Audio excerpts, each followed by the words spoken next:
Hello लोगोफोर, मोनाबिलिनि गोजोन हामलायनायखौ नोंथांमोननो जासिहरनाय थाबाय।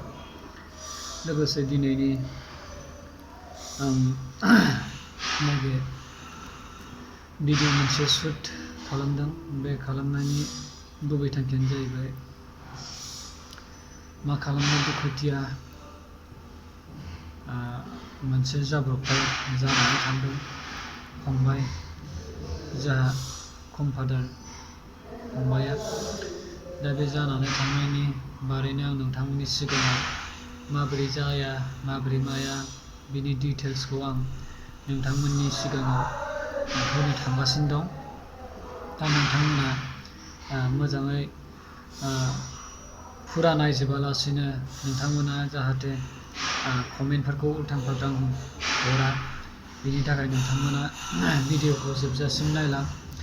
आं फारि फारि हस्पिटालाव लांनाय, बेनिफ्राय लांजेननाय, बे बबे जायगायाव खामानि मावदोंमोन बेखौ नोंथांमोननि सिगाङाव आङो डिटेल्सै आं गासैबो खिन्थाजोबगोन। नोंथांमोना खोनासंना लाबानो जाबाय। दा आङो नोंथांमोननि सिगाङाव थानायनि जायगानि नामखौ खोन्थानोसै। गुजरातनि सिङाव बाफि होननाय जायगायाव बियो खामानि मावदोंमोन। खामानि मावखांनानै बियो डिउटिया सुटि जादों। बे सुटि जानायजों लोगोसे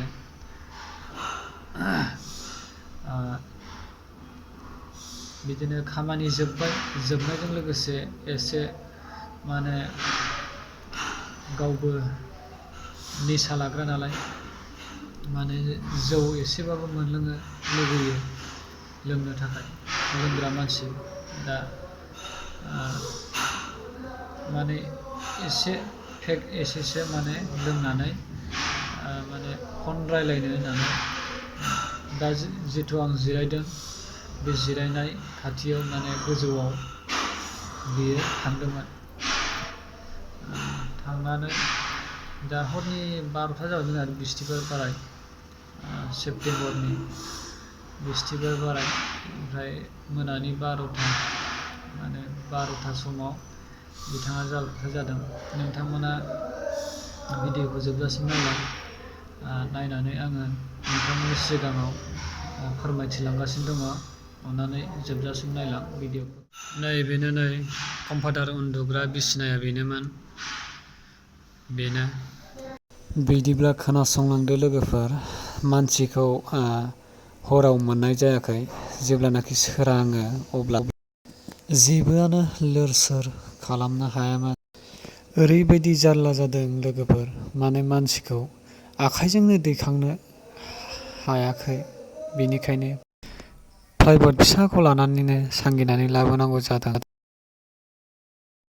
बेनिफ्राय लगे लगे एम्बुलेन्स 108खौ लेंहरनानै जिबनदीप हस्पिटालाव लानानै थांदों।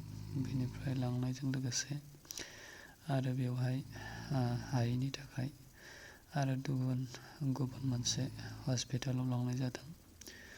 नैबेनो नोंथांमोननि सिगाङाव देखायलांजोबगोन। बेवहाय मोनसे मेसिनाव सोदोंमोन। बे मेसिनाव सोनायजों लोगोसे मानसिखौ हाया होननायलाय दा लासै लासै नैबेवहाय आरो रिलिज खालामनो नेबाय दं आङो। रिलिज खालामनायजों लोगोसे बहुद टाइम लादों। दा आंबो ओरैनो टाइम पास जिरायगासिनो दं लोगोफोर। मानो होनोबा उन्दुनाय गैया, नै हामलांलां जालायदों आङो। आरो बेजों लोगोसे दा रिलिज खालामनो नागिरगासिनो दं। जों सानैल', मालिकजों आंजों। आरो लोगोफोर नायलांबाय था। नैबेवहायनो सोदोंमोन जोंहा फंबायखौ। बेवहाय सोनानै मेसिनाव माने मानसिखौनो एसे इनकुवारि खालामदों, वास खालामदों, मा जायाखै। दा लोगोफोर नायलांबाय था।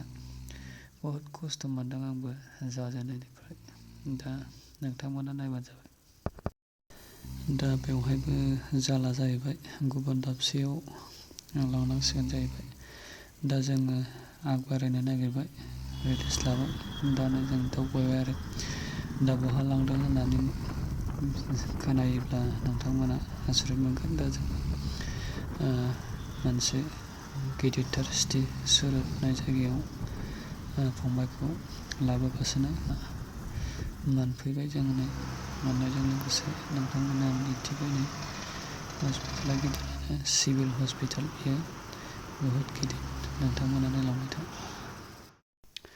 दा मा खालामनो लोगोफोर आङो ओरैबो हारसिं हायैनि थाखाय आं गामिनिफ्राय गावनि बिदाखौ लेंहरबाय आरो माखासे लोगो लेंहरबाय आरो बिबोनांखौबो आङो फ्लाइटजों टिकेट दाननानै हरनानै माने बिसिम लेंहरनाय जादों। दा सफैनो हाबाय आरो मोजाङै गावसोरबो नुफैबाय दिनै माबायदि जादों माबायदि मादों मानोना दिनै न'खरनि रावबो गैयाबा दिनै सैथो आरो बिसास सानजानाय जाया मा जागोन मा मागोन बहुद रिक्सनि खोथा दङ। बेनिखायनो दिनै आङो न'खरनिखौ उफाय गैयैयाव आङो लेंहरनाय जादों। आंबो थाफाबाय थानो हाया। दा बेवहायबो मोनसे जाहामेला जालायबाय लोगोफोर दिनै एसेग्राब गिदिर हस्पिटालावनो माने हाला जालायबाय दाना अपारेसन खालामनांगौखौ दाना रिक्सनि बहुद खोथा दं होननानै दा गावसोरबो खालामनो गिदों। दा मा खालामनो लोगोफोर नोंथांमोनाबो हायोबा एसेसो मदद खालाम। दिनै आङो खिन्थालांनाय जासिगोन बिथांनि गामियाव फारियै बिथांनि गामिखौ नोंथांमोननि सिगाङाव शेयार खालामनाय जासिगोन। बिथांनि गामिया जाहैबाय आसाम चिरां डिस्ट्रिक्टनि सिङाव थानाय दिखाता भरपाट। बिथांनि न'खराव दा रावबो गैया फंबाय दं आरो बिमा दं बिदा दं बिब' दङ हाबा जाजोब्बाय बिनानावबो हाबा जाजोब्बाय। दा अननानै जों चिरां डिस्ट्रिक्टनि सिङाव थानाय जिथु दिनै गोरों गोरा दिनै आरो एसे दिनै बुजिनो हानाय साननो हानाय दिनै गोबां दंसै अननानै बिथांखौ दिनै एसेब्लाबो न'खर फारसे फैनानै दिनै खबर लाफैगोन बा नायफैगोन आं आसाखौ खालामो। दिनै मा खालामो बिथाङाबो दिनै जानो होननानै जायाखै दिनै हारसिङैसो दिनै बेफोरबायदि जालांदों। मा खालामनो न' फारसे लाबोबाय दिनै लाबोनायजों लोगोसे दिनै आरो झारुवा मुलिजों दिनै एसे खानाय मानाय दिनै आरो नानाय बेफोरबायदिजों सोलिगासिनो दं।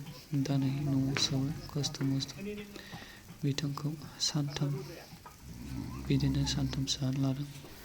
बेनिखायनो आं बुंनो सानो जोंनि BTCनि चिफ हाग्रामा महिलारि सारखौ रिकुवेस्ट खालामो अननानै दिनै बिथांनिसिम एसेब्लाबो नुजाहैनानै जाहाथे सहायखौ होयो।